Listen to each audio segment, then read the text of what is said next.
What's up, everybody? It's Ben, it's Adam, back with another episode of Couch Potatoes. Two guys sitting on a couch, giving you our take on movies, old, new. Like and subscribe, comment, good or bad, right or wrong.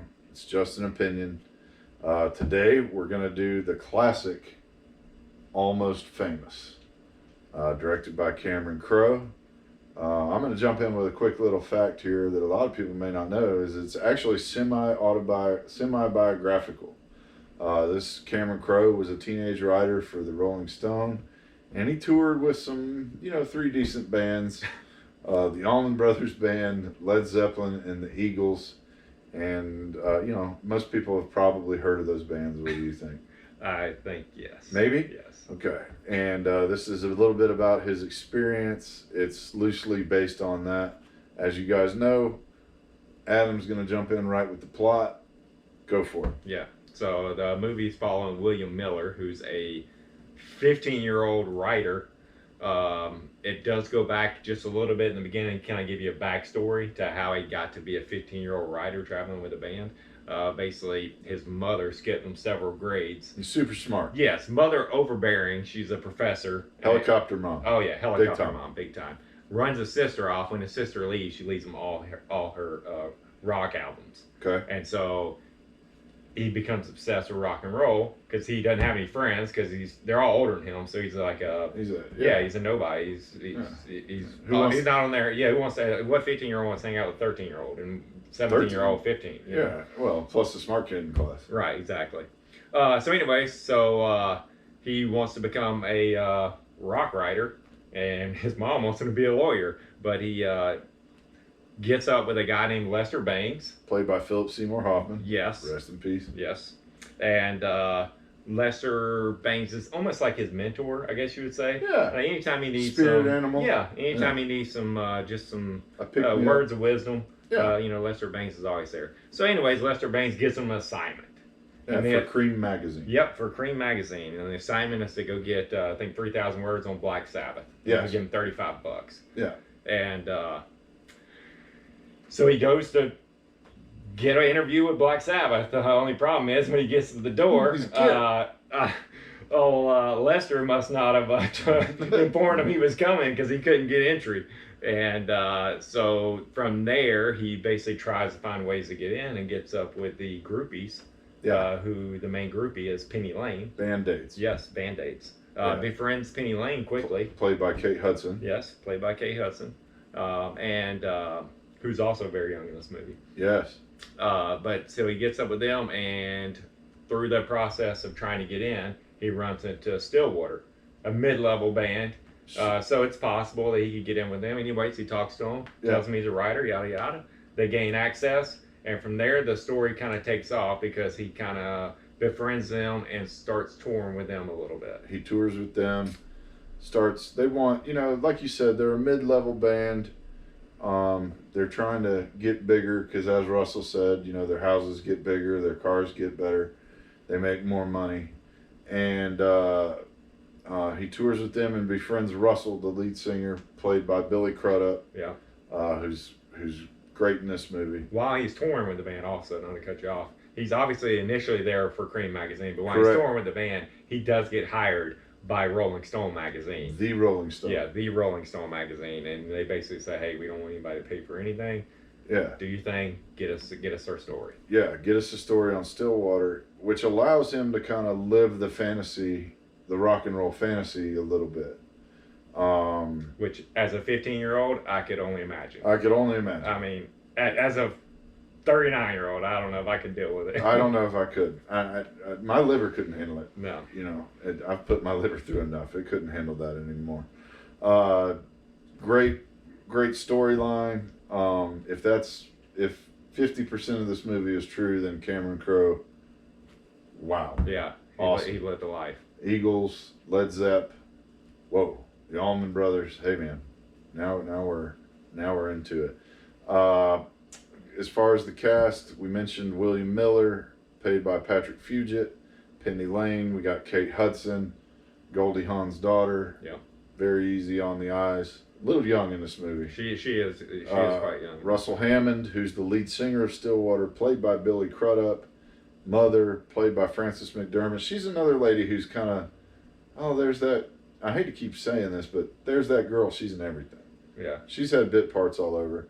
Really good, though. Really good in this movie. Jeff Beebe, the lead singer of Stillwater, played by Jason Lee of My Name is Earl fame. Yep. Great job. Lester Bangs, Philip Seymour Hoffman. Philip Seymour Hoffman kind of, the beginning of the movie, Philip Seymour Hoffman starts to run away with us a little bit.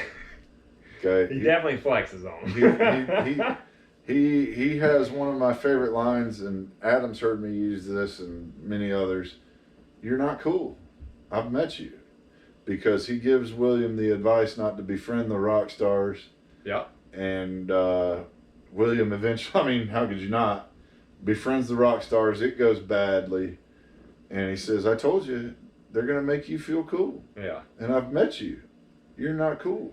And William has, well, I called you late at night. He goes, I'm home. I'm always home because I'm uncool.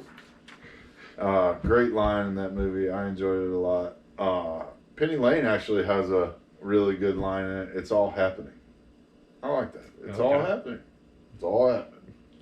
So, that's kind of the cast. I mean, if we want to go to it individually. Yeah, I mean, I'll just follow back up with Lester Bangs. Like, he's kind of periodically throughout the movie. Yeah. Like I say, he's always kind of mentoring, kind of dropping knowledge on young William. Yeah. And trying to help him out. He's really rooting for him. I think we all are a little bit there. Yeah. But, he's talking to him.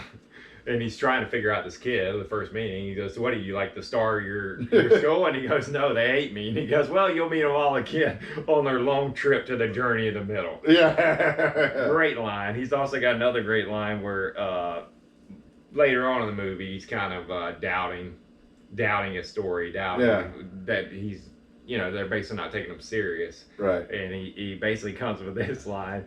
He goes, the only true currency in this bankrupt world is what you share with someone when you're uncool. Yeah. It's kind of true there, you know who your true friends are when you're not famous or whatever, you know what I mean? And he goes, be honest, be unmerciful. I like that. Yeah, unmerciful. Absolutely. That's great scene. The airplane scene is absolutely amazing. Yeah, that's almost. It's not the ending scene, but it's almost the ending scene. It's coming. Yeah. It's got to come to a head. I mean, you can't have a 4-hour movie. Yeah. Penny Lane. They've gone. William falls in love with Penny Lane. Penny Lane loves. I don't know that she really loves, but is infatuated with the lead singer, the lead guitarist, right? Russell Hammond. They definitely, and they've done it. They've hooked up before. Right. The backstory that they've kind of hooked this up. Is kind of some other thing. They have a history. Unfortunately, Russell Hammond is married to not Penny Lane. Yes, I don't know that he's married. I think it's just his girlfriend. I don't think it's his wife. You think? Okay. I think it's just his girlfriend. But regardless. And apparently, it's better to stay with this girlfriend. It's more PC. Yeah. All right. And Williams obviously confessed his love for Penny Lane. William, not much experience in the lady world, so therefore, it's pretty easy. When Penny Lane comes out there, he's like, oh, wow, okay, I like her. Yeah, and also, sorry, buddy, you're competing with a rock star. As we've both experienced, some of us are just fishing with a longer pole, and you're not going to beat a rock star. Right. 15-year-old kid doesn't have a lot to offer there. Yeah. So this has all happened. It's time to go home. Well, I don't want to skip over. There's still a lot of stuff in between there. Okay. One of the pivotal scenes in this movie is the house party / pool scene. Great. Basically, here's the thing: Russell Hammond, who's the star guitarist, he's basically the talent. Yeah, he's basically a great guitarist, and the rest of the band is kind of average. Yeah. I guess you would say average for above average. Rock band. Yeah, exactly. But he's obviously the star of the show, and he's just a guitarist, so if that tells you anything. Right. So basically, they get into a big fight over a T-shirt that only has his picture in it, and they're like the guys in the background of the picture. And basically, he quits the band, leaves, takes William with him, and they're in Topeka, and they go to a house party. House party. At this house party, he does a crap ton of acid. A lot of acid. Yes. So he gets on the roof of this house that's like right next to the pool. Where Yeah. You could almost jump in the pool from the top of the roof of the house. Right. And basically says he's a golden god, yada yada. This whole scene about this. But one of my favorite parts about the scene, we actually have a friend that's in this that made a cameo in this movie. Really? Yeah, yeah. If you go back and watch it, you will see Trey Stanford in this pool scene. Shit you not, he is in this pool scene. No, he's not. He's in it. Go back, yes. Go back, watch it, and you tell me that's not Trey Stanford. Shout out to T-Stan. Yeah, Trey Stanford. We'll find out if you're watching this if you give either one of us a call about this. I like it. Yeah. So anyway, he says Golden God jumps off into the pool. They rescue him, and kind of everything kind of goes back when they get onto the bus, and they all have a little singing session with Elton John. Tiny Dancer. That's right. Fantastic. Absolutely. I do the music in this movie is phenomenal. Oh God. I mean, it's one of the best soundtracks of any movie. Absolutely. Another good thing I like about it is older music. So I mean, you can go watch this with your mom, your dad. Oh yeah. This is a great movie to watch with them. I bet a lot of them hadn't even seen it, and I promise you they would love this movie. Correct. It's up there. Yeah. It's like secondhand lines, all kinds of. Yeah. I mean, the music's almost like a character in itself in this movie. Don't know that I would let little kids watch it just yet. Yeah. A lot of probably things. not. A lot of things kind of going on. Yeah. But yeah, the soundtrack is Dazed and Confused level. Yeah, absolutely. Phenomenal. Yes. Great performances. Really hard to pick someone who did a bad job. No, I everyone did very well in the acting portion of it. The direction of the movie was great. Yeah. There was never any kind of dull, like, hey, will this thing end already? It was steady. Steady the whole way. Yeah. Favorite scenes, I mean, like I said, the airplane scene. Yeah, the plane crash is great, and it has a lot going on in it. I think I'm gonna try to break this down. Are you gonna try? I'm gonna try to break this down. Good luck. I'll jump in to kick you along if I got to. Yeah, so they're in a plane that is basically gonna crash. The co-pilot comes out and says, "Hey, we found a field in Tupelo, Mississippi that we're gonna try to land in." And so, of course, when this happens, people get some stuff off their chest. Yeah, few skeletons. Yeah, a lot of skeletons come out, and this scene is pretty electric. It starts off with the lead drummer Russell, who's kind of above everybody, saying, "Hey, I just wanted to let everybody know, I love you." Lead guitarist. Yeah, lead guitarist. Sorry, and I want everybody to know that I love you. And then the new manager, who's played by Jimmy Fallon, great cameo, great cameo by Jimmy Fallon. Yeah. He basically confesses that he hit a guy in Dearborn, Michigan, fled the scene, don't know if the guy lived or died, no idea. Kept going. Yes. From there, the former manager confesses that, hey, you may have took a little money off the top, but it's because he knew he deserved it. He knew he deserved it. So he had that, and, he was going through a lot of stuff with his wife, Marta. Well, oops. Jeff Beebe, the lead singer, confesses, hey, I banged Marta. Oh, that's trouble. Well, guess what? Russell Hammond also banged Marta. Wait, we're not done. The other guitarist also banged Marta. Yeah, Marta got around. Yeah, Marta got everybody but the drummer. More to come with the drummer in just a second here.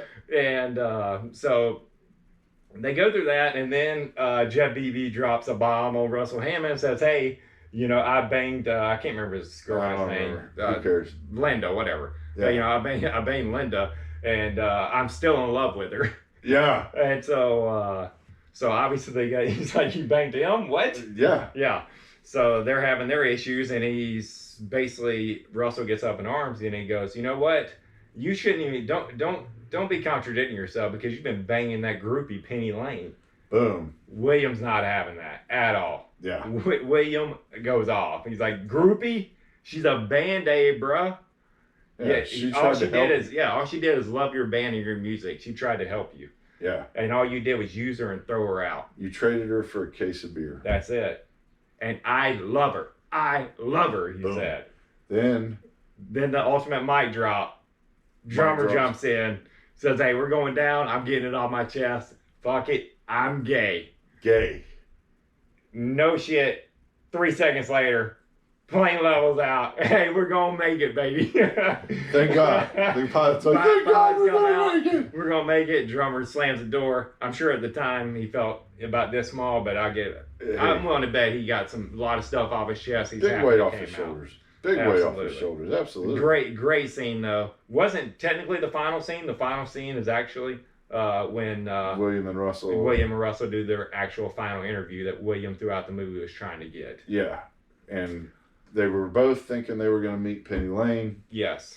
And Russell drops, I think she wanted us to meet each other. Right. So also after the plane scene, he actually wrote his story, sent it in the Rolling Stone, and actually Russell and the band denied it, even though everything he wrote was true. Right. And screwed him basically. Yes, totally screwed him. Yeah. They were like, he's just a 14-year-old kid who loves the band. Yeah, Boom. exactly.